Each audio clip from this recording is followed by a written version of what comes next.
Following the autopsy that... Idara ya polisi nchini Kenya imejipata pabaya kufuatia mauaji ya kijana aliyekamatwa Jumamosi kabla ya kuripotiwa kufariki ndani ya korokoro za kituo cha polisi cha Central jijini Nairobi mnamo Jumapili asubuhi. Habari hizi zinamwendea tunayempenda rais wetu wa nchi hii.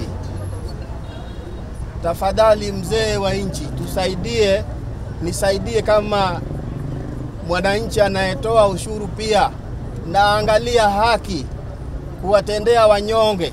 Ripoti ya uchunguzi wa maiti ya marehemu Albert Omondo Ojwang inaonyesha kwamba alifariki kutokana na majeraha ya kichwa, kubanwa kwa shingo na majeraha mengi ya tishu laini inayoashiria kwamba alipigwa na kuteswa. There were serious injuries to the head. Tulipata majeraha kichwani, dalili ya majeraha shingoni na sehemu zingine za mwilini na miguuni. Majeraha hayo yanaonyesha kwamba alishambuliwa. Kulikuwa na dalili kwamba alipambana na washambuliaji wake akijaribu kujikinga.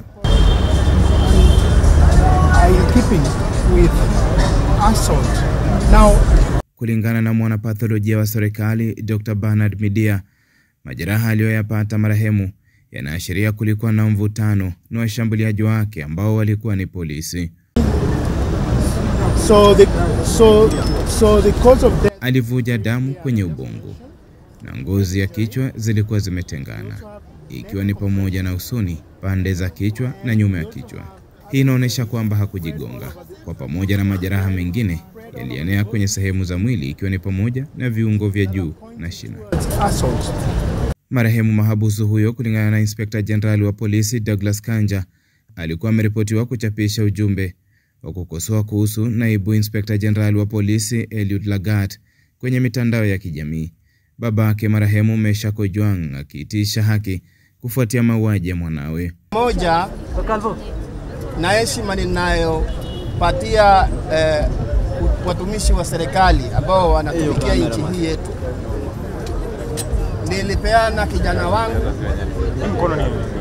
kwa heshima hiyo mkononi mwako, maana nilipata habari kupitia kwa watu uliowatuma waje wamchukue yeye. Baada ya kukabidhi huyu mtoto kwako, maana hawa ni watu uliowatuma tu, leo hii matokeo inatokea kwamba mtoto wangu amekufa kwa majeraha ya kupigwa.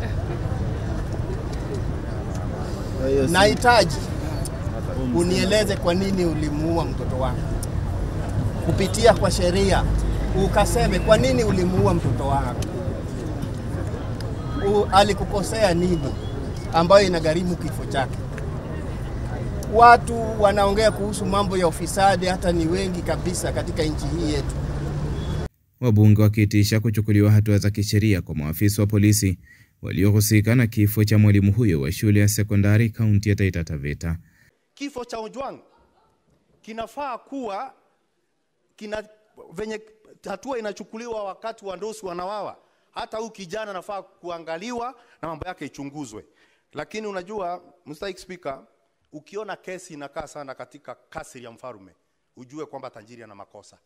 Hii kesi ya huyu kijana venye imekuwa ikizungushwa inaonekana kwamba kuna wandosi fulani ambao wako na makosa.